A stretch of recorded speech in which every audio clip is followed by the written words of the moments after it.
রাদ্দুস সালাম ওয়াগাদ্দুল বাসার, তোমার দৃষ্টিকে অবনত রাখো।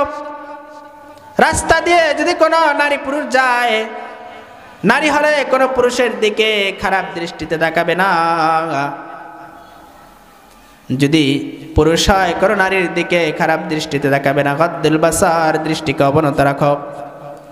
রাদ্দুস সালাম, সালামের উত্তর দাও। গাদ্দুল বাসার, দৃষ্টিকে অবনত রাখো। ওয়াকাফুল আযা, এবং রাস্তার মধ্যে যদি কোনো কষ্টদায়ক জিনিসগুলো পড়ে থাকে সেগুলোকে সরিয়ে দাও। আল আমরু বিল মারুফ ওয়ান নাহয়ু আনিল মুনকার, রাস্তার আরেকটা হক হলো যদি কোনো ভালো কাজ খারাপ কাজ দেখো ওই খারাপ কাজটাকে প্রতিহত করো। আমরে বিল মারুফ নাহি আনিল মুনকার গজও করো। সৎ কাজের আদেশ দাও, সৎ কাজ থেকে বারণ করো। আল্লাহ আমার রব, এই রবি আমার সব। সবাই আল্লাহ আমার রব, এই রবি আমার সব। দমে দমে তনু মনে তারি অনুভব। দমে বন্ধুরা, চ্যানেলটি সাবস্ক্রাইব করুন। এগুলো হলো রাস্তার হক। তো নবীজি সাল্লাল্লাহু আলাইহি ওয়াসাল্লাম বলে তোমরা সালাম দাও, সালামের অধিক পরিমাণে প্রচলন ঘটাও। যদি তোমরা তোমার ফ্যামিলিটাকে সালাম দ্বারা ভরে দাও, তোমার সমাজটাকে যদি তুমি সালাম দ্বারা ভরে দাও, রাষ্ট্রটাকে যদি সালাম দ্বারা ভরে দাও, তাহলে এই ফ্যামিলি, এই সমাজ, এই রাষ্ট্রটা জান্নাতি পরিবেশ সৃষ্টি হয়ে যাবে। পরিবারের মধ্যে সালাম শেখাও, সন্তানদেরকে সালাম শেখাও। সন্তানদেরকে মাঝে মধ্যে সালাম দাও। ছোট বাচ্চা কি জন্য? এই জন্য ছোট বাচ্চা বলে যে সালাম দেওয়া যাবে না এমন নয়। নবীজি সাল্লাল্লাহু আলাইহি ওয়াসাল্লাম এক হাদিসের মধ্যে বলে, এক হাদিসের মধ্যে এসেছেন নবীজি সাল্লাল্লাহু আলাইহি ওয়াসাল্লাম মাররা আলা গিলমানিন ফাসাল্লামা আলাইহি। নবীজি সাল্লাল্লাহু আলাইহি ওয়াসাল্লাম ছোট একটা বাচ্চার পাশ দিয়ে যাইতেছেন, রাসূল তাকে সালাম দিয়ে দিলেন। রাসূল থেকে শিখবে। তো সালামের, বাচ্চাদেরকে সালাম শেখাও, নিজে সালাম দাও। ঘরের দরজায় যখন যাবে সালাম দিয়ে প্রবেশ করো। যখন ঘর থেকে বের হবে আসসালামু আলাইকুম বলে বের হও। বা সালামের প্রচলন ঘটাও, অধিক পরিমাণে সালাম দাও। আফসুস সালাম, সালামের প্রচলন ঘটাও। সমাজের মধ্যে সালাম দাও, যাকে দেখবা তাকেই সালাম দাও। রাষ্ট্রের মধ্যেও সালামের প্রচলন ঘটাও। এক নেতা আরেক নেতাকে সালাম দাও, বিদ্বেষ দূর হয়ে যাবে। একজন আরেকজনের কাছে যাও, গিয়ে সালাম দাও, মহব্বত সৃষ্টি হবে, কোনো দ্বন্দ্ব থাকবে না, জান্নাতি পরিবেশ সৃষ্টি হয়ে যাবে। কারণ সালাম এটা হলো জান্নাতি শব্দ। সালাম কি শব্দ?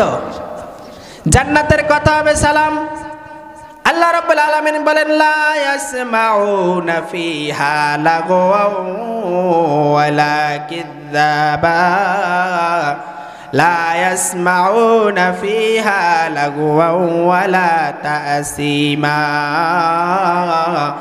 ইল্লা কিলান সালামান সালামা।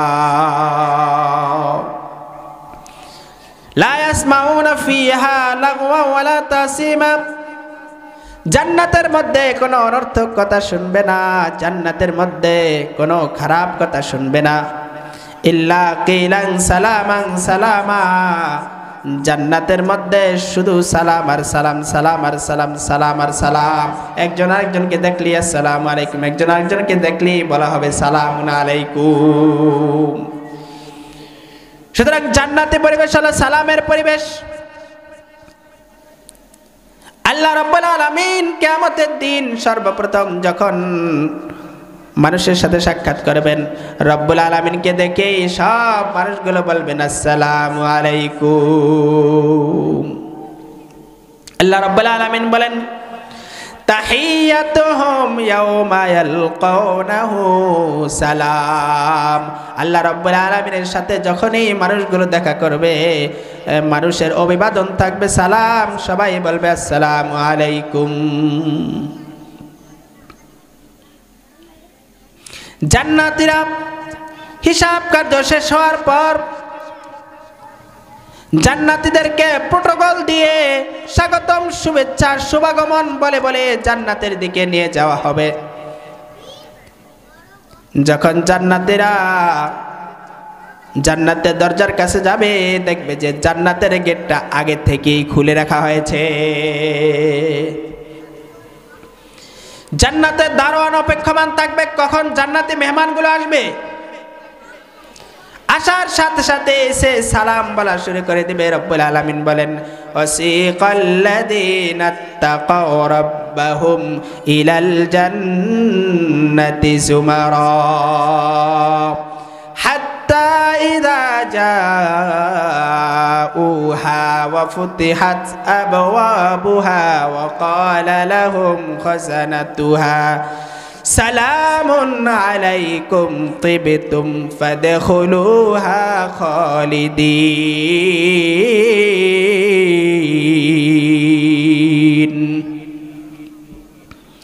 ওয়াসিকাল্লাযীনা তাকাউ রাব্বাহুম ইলাল জান্নাতি যুমারা, জান্নাতীদেরকে যখন দলবদ্ধভাবে স্বাগতম, শুভেচ্ছা, শুভাগমন বলে জান্নাতের দিকে হাঁকিয়ে নিয়ে যাওয়া হবে। হাত্তা ইযা জাউহা, যখন জান্নাতের কাছে যাবে। হাত্তা ইযা জাউহা ওয়া ফুতিহাত আবওয়াবুহা, সেখানে দেখবে যে জান্নাতীরা গিয়ে দেখবে যে গেটটা আগে থেকেই অগ্রিম রব্বুল আলামিন খুলে রেখেছেন।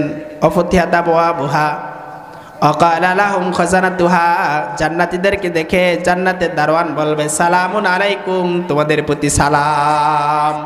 তিবতুম ফাদখুলুহা খালিদিন, তোমরা সুখে শান্তিতে বসবাস করো, তোমরা আরাম আয়েশে বসবাস করো, তোমরা শান্তিতে বসবাস করো, চিরকাল তোমরা জান্নাতের মধ্যে থাকো। সুতরাং সালাম এটা কি? জান্নাতি শব্দ। জান্নাতের পরিবেশ হলো সালামের পরিবেশ। এই জন্য যে ঘরের মধ্যে সালামের প্রচলন ঘটবে, ওই ঘরটা জান্নাতি পরিবেশ সৃষ্টি হয়ে যাবে। যে সমাজের মধ্যে সালামের প্রচলন ঘটবে, ওই সমাজটা জান্নাতি পরিবেশে ভরে যাবে। যেই রাষ্ট্রটা সালামের রাষ্ট্র হয়ে যাবে, ওই রাষ্ট্রটাও জান্নাতি পরিবেশে সেজে উঠবে। এই জন্য সালামের প্রচলন ঘটাবো। তবে রাসূল সাল্লাল্লাহু আলাইহি ওয়াসাল্লাম বলেন, এক মুসলমানের উপর আরেক মুসলমানের ১ নম্বর হক হলো রাদ্দুস সালাম, সালামের উত্তর দেওয়া, সালাম দেওয়া, সালামের উত্তর দেওয়া। সালামের উত্তর কিভাবে দিবে? সালামের কেউ যদি আসসালামু আলাইকুম বলে, ওয়ালাইকুম সালাম বলবে, বাস। কেউ যদি আসসালামু আলাইকুম ওয়া রাহমাতুল্লাহ বলবে, আসসালামু আলাইকুম যদি বলে, তাহলে আপনি বলবেন আসসালামু আলাইকুম ওয়া রাহমাতুল্লাহ। কেউ যদি বলে আসসালামু আলাইকুম ওয়া রাহমাতুল্লাহ, আপনি বলবেন আসসালামু আলাইকুম ওয়া রাহমাতুল্লাহি ওয়া বারাকাতুহু। একটা শব্দ বাড়ায় বলতে হবে, মানে যেই শব্দে সালামটা দিবে এর চেয়ে কি উত্তম শব্দে সালাম দেওয়া, অথবা সে যেটা দিবে সেটা দিয়ে কি সালামের উত্তরটা দেওয়া। এটা কি রব্বুল আলামিন এই আয়াতের মধ্যে বলেন, وَإِذَا حُيِّيتُمْ بِتَحِيَّةٍ فَحَيُّوا بِأَحْسَنَ مِنْهَا أَوْ رُدُّوهَا إِنَّ اللَّهَ عَلَى كُلِّ شَيْءٍ حَسِيبٌ। রব্বুল আলামিন বলেন, وَإِذَا حُيِّيتُمْ بِتَحِيَّةٍ, যখন তোমাদেরকে সালাম দেওয়া হয়, ফাহাইয়ু বিআহসানা মিনহা, সালাম দাও এর চেয়ে উত্তম শব্দ দিয়ে। যে শব্দ দিয়ে সালাম দেবে এর চেয়ে কি উত্তম শব্দ দিয়ে সালাম দাও। মুফাসসিরিনে কেরামগণ লিখেন, নবীজি সাল্লাল্লাহু আলাইহি ওয়াসাল্লাম একটা হাদিস এনেছেন মুফাসসিরিনে কেরামগণ তাফসীরে মারিফুল কোরআনের মধ্যে, যে একদিন নবীজি সাল্লাল্লাহু আলাইহি ওয়াসাল্লাম বসেছিলেন, হঠাৎ করে এক ব্যক্তি এসে নবীজি সাল্লাল্লাহু আলাইহি ওয়াসাল্লামকে বলেন, আসসালামু আলাইকুম। নবীজি সাল্লাল্লাহু আলাইহি ওয়াসাল্লাম উত্তরে বলেন, ওয়া আলাইকুম সালাম ওয়া রাহমাতুল্লাহ। আরেক ব্যক্তি এসে বলেন, আসসালামু আলাইকুম ওয়া রাহমাতুল্লাহি। নবীজি সাল্লাল্লাহু আলাইহি ওয়াসাল্লাম বলেন, আসসালামু আলাইকুম ওয়া আলাইকুম সালাম ওয়া রাহমাতুল্লাহি ওয়া বারাকাতুহু। এবার আরেক ব্যক্তি আসলেন, এসে বললেন আসসালামু আলাইকুম ওয়া রাহমাতুল্লাহি ওয়া বারাকাতুহু। তৃতীয়বারে নবীজি সাল্লাল্লাহু আলাইহি ওয়াসাল্লাম বলেন ওয়া আলাইকা, মানে তোমার উপরও এটা। এবার তৃতীয় ব্যক্তি প্রশ্ন করলেন, ওগো আল্লাহর রাসূল, আপনি তো আগের লোকগুলোর প্রত্যেকে সালামের উত্তরেই আপনি একটা শব্দ বাড়িয়ে দিয়েছেন, কিন্তু আমার কালে তো আপনি বাড়াননি। নবীজি সাল্লাল্লাহু আলাইহি ওয়াসাল্লাম উত্তরে বলেন, তুমি তো আমার জন্য আর কোনো শব্দই বাকি রাখোনি। আমি যে বাড়ায়া বলবো কোনো শব্দ তুমি বাকি রাখোনি। তার মানে এই তিনটা শব্দ সালামের উত্তরের ক্ষেত্রে সর্বোচ্চ তিনটা শব্দ বৃদ্ধি করা যেতে পারে। ওয়া আলাইকুম সালাম ওয়া রাহমাতুল্লাহি ওয়া বারাকাতুহু, বাস। কারণ সালাম তো আর মূল বিষয় না। কারোর সাথে কেউ দেখা সাক্ষাৎ হলে সালাম তো একটা অভিবাদন, এরপরে মূল কথা শুরু হয়ে যায়, তাই না? তো এই মূল কথা, এই অভিবাদনটা সংক্ষিপ্ত হতে হয় যেন মূল কথা দিয়ে কি যেতে পারে। কথা বুঝে আসছে? এজন্য বাস সর্বোচ্চ এই তিনটা শব্দই বাস নিতে হবে। তো সমাজের মধ্যে সালামের প্রচলন ঘটানো। নবী সাল্লাল্লাহু আলাইহি ওয়াসাল্লাম বলেন রাদ্দুস সালাম, সালামের উত্তর দাও, এক নম্বর হক। দুই নম্বরে নবী সাল্লাল্লাহু আলাইহি ওয়াসাল্লাম বলেন ওয়া ইয়াদাতুল মারিদ, অসুস্থ ব্যক্তির সেবা শুশ্রূষা করো। যখন কোনো ব্যক্তি অসুস্থ হয়ে যায় তুমি তাকে দেখতে যাও, তাকে সেবা শুশ্রূষা করার জন্য তার কাছে উপস্থিত হও, তার হাল পুরসি করো, তাকে জিজ্ঞেস করো, তার অবস্থা জানো, তার জন্য দোয়া করো রব্বুল আলামিনের কাছে।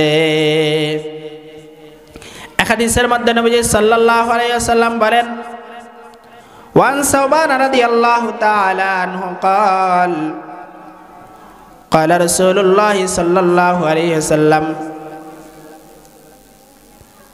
إن المسلم إذا عاد أخاه المسلم لم يزل في خرفة الجنة حتى يرجع। নবীজি সাল্লাল্লাহু আলাইহি ওয়াসাল্লাম বলেন, যখন কোনো মুসলমান তার মুসলমান ভাইয়ের সেবা শুশ্রূষা করার জন্য তিবারদারি করার জন্য যায়, সেই অসুস্থ ব্যক্তির কাছে যতক্ষণ পর্যন্ত থাকে সেজন্য রব্বুল আলামিনের জান্নাতের বাগানের মধ্যে থাকে। ভিন্ন আরেক riwayতের মধ্যে নবীজি সাল্লাল্লাহু আলাইহি ওয়াসাল্লাম বলেন ওয়ান আলী রাদিয়াল্লাহু তাআলা আনহু قال قال رسول الله صلى الله عليه وسلم ما من مسلم يعود مسلما মা মিন মুসলিমিন ইয়াউদু মুসলিমান গদওয়াতান, কোন মুসলমান যখন তার মুসলমান ভাইয়ের সেবা শুশ্রূষা করলো সকালবেলা, ইল্লা সাল্লা আলাইহি সাবউনা আলফা মালাকিন হাত্তা ইউমসিয়া, সেবা শুশ্রূষা করতে গেল আল্লাহ রাব্বুল আলামিনের ফেরেশতা ওই ব্যক্তির জন্য মাগফিরাতের দোয়া করতে থাকে সন্ধ্যা পর্যন্ত। ওমানাদা আশিয়ান, আর যে ব্যক্তি বিকেল বেলা অসুস্থ ব্যক্তির সেবা শুশ্রূষা করার জন্য গেল, ইল্লা সাল্লা আলাইহি সাবউনা আলফা মালাকিন হাত্তা ইয়ারজিয়া, সকাল পর্যন্ত ৭০,০০০ ফেরেশতা তার জন্য মাগফিরাতের দোয়া করতে থাকে। অকানা লাহু খরিফুন ফিল জান্নাহ, আর তার জন্য রব্বুল আলামিন জান্নাতের মধ্যে একটা বাগান নির্ধারণ করে দেন। অসুস্থ ব্যক্তির সেবা শুশ্রূষা করা, অসুস্থ ব্যক্তির কাছে যখন যাবে তখন তার জন্য দোয়া করবে, তার কাছে দোয়া চাবে। হযরত ওমর রাদিয়াল্লাহু তাআলা আনহু বলেন ওয়ান ওমর ইবনুল খাত্তাব রাদিয়াল্লাহু তাআলা আনহু قال قال رسول الله صلى الله عليه وسلم اذا دخلت على مريض فقل له فمره يدعو لك, যখন তুমি কোনো অসুস্থ ব্যক্তির কাছে যাও তখন তুমি তাকে বলো, ভাই আমার জন্য একটু দোয়া করেন। ফামুরহু ইয়াদউ লাক, তোমার জন্য দোয়া করতে বলো। ফাইন্না দুআহু কাদুআইল মালাইকা, কারণ ওই অসুস্থ ব্যক্তির দোয়াটা ফেরেশতাদের দোয়ার মতো মাকবুল। ফিরিস্তাদের কিছু সিফাত ওই অসুস্থ ব্যক্তির কাছে কিন্তু সে সময় থাকে, কারণ ফিরিস্তারা সবসময় আল্লাহর জিকির আজকারের মধ্যে থাকে, আল্লাহর স্মরণের মধ্যে থাকে। আর যে ব্যক্তি অসুস্থ হয় সেও কিন্তু অসুস্থতার কারণে আল্লাহকে একটু বেশি স্মরণ করে। কি বলেন? ফিরিস্তাদের কিছু গুণ তার মধ্যে থাকে, আল্লাহর দিকে তার মনটা ধাবিত থাকে, তার মনটা নরম থাকে। এজন্য তার কাছে দোয়া চাওয়া, ফিরিস্তাদের দোয়া যদি আল্লাহর কাছে যদি ফিরিস্তারা দোয়া করে কবুল হয় কিনা, ঠিক তেমনি ভাবে এই ব্যক্তিও যদি দোয়া করে তাহলে এই দোয়া রব্বুল আলামিন কবুল করে নেন। এই জন্য দোয়া করা, দোয়া চাওয়া এবং তার জন্য দোয়া করা। নবীজি সাল্লাল্লাহু আলাইহি ওয়াসাল্লাম এক হাদিসের মধ্যে বলেন, ওয়ান ইবনে আব্বাস রাদিয়াল্লাহু তাআলা আনহু قال قال رسول الله صلى الله عليه وسلم ما من مسلم يعود اخاه المسلم, কোন মুসলমান যখন তার মুসলমান ভাইয়ের সেবা শুশ্রূষা করার জন্য গেল, ফায়াকুল আসআলুল্লাহ আল আযীম রাব্বাল আরশিল আযীম আন ইয়াশফিয়াকা, এই দোয়াটা করলো, আসআলুল্লাহ আল আযীম রাব্বাল আরশিল আযীম আন ইয়াশফিয়াকা, এই দোয়াটা করলো। তো অসুস্থ ব্যক্তির কাছে গেলে এই দোয়াটা করা। নবী সাল্লাল্লাহু আলাইহি ওয়াসাল্লাম বলেন, ইল্লা শুফিয়া লাহু, এই দোয়াটা করলে পরে আল্লাহ আসে রব্বুল আলামিনের পক্ষ থেকে। আল্লাহ রব্বুল আলামিন হাজিকে পছন্দ করেন। এজন্য এক হাদিসের মধ্যে এসেছে, ইন্নাল্লাহা ইউহিব্বুল উতাসা, আল্লাহ রব্বুল আলামিন হাজিকে পছন্দ করেন, ওয়া ইয়াকরাহুত তাসাউবা, আর হাইকেও পছন্দ করেন। হাই একটা হলো হাই, যেটাতে অলসতা দূর করা হয়, আর হলো কি হাঁচি, এটার দ্বারা কি, এটার দ্বারা ব্রেন পরিষ্কার হয়। নাকের মধ্যে যে ময়লা থাকে, ময়লাগুলো কি হয়ে যায়, বের হয়ে যায়। সারাদিন মানুষ কাজ করে, হাটে মাঠে থাকে, নাকের ভিতরে অনেক ময়লা ঢুকে যায়। এই ময়লা যদি ভিতরে যায় তাহলে অনেক রোগ বিমার হওয়ার কি থাকে, আশঙ্কা থাকে।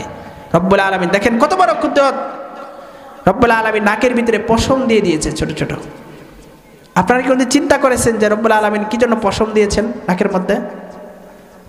এই পশমের কাছে গিয়ে ওই ময়লাগুলো কি আটকে থাকে, আর যখন হাসিটা দেবে, হাসিটার দ্বারা কি ময়লাগুলো বের হয়ে যায়। আর বৈজ্ঞানিকরা গবেষণা করে দেখেছেন, ব্রেনের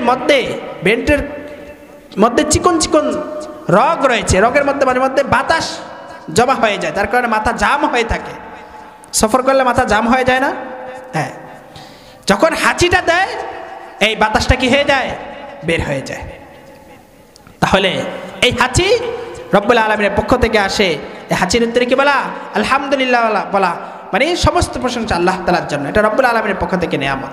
তাহলে 3 নাম্বার হলো কি, হাঁচির উত্তর দেওয়া, হাঁচির কে উত্তর দেওয়া। 4 নাম্বারে ইজাবাতুদ দাওয়াতি, দাওয়াত কি করা, কবুল করা। কোন মুসলমান যদি আপনাকে দাওয়াত দেয়, কি দাওয়াতকে কবুল করা। আপনি খান বা না খান, হাদিসের মধ্যে আসছে খান বা না খান, কি দাওয়াতটাকে কবুল করা।